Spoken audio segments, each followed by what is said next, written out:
Ay, sino kaya yun? Pa!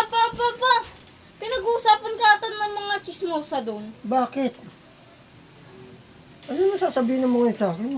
Paniwalaan mo ngayon. Hindi ko nga alam po, hindi ko masyado narinig eh.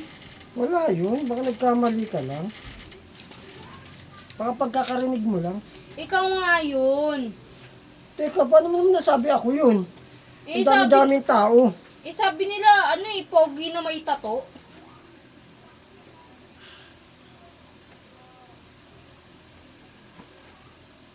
Ikaw lang naman pogi dito eh.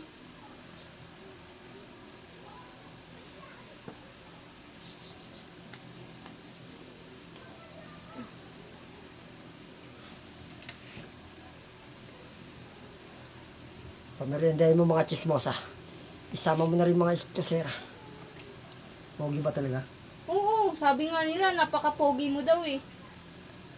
Sige pa.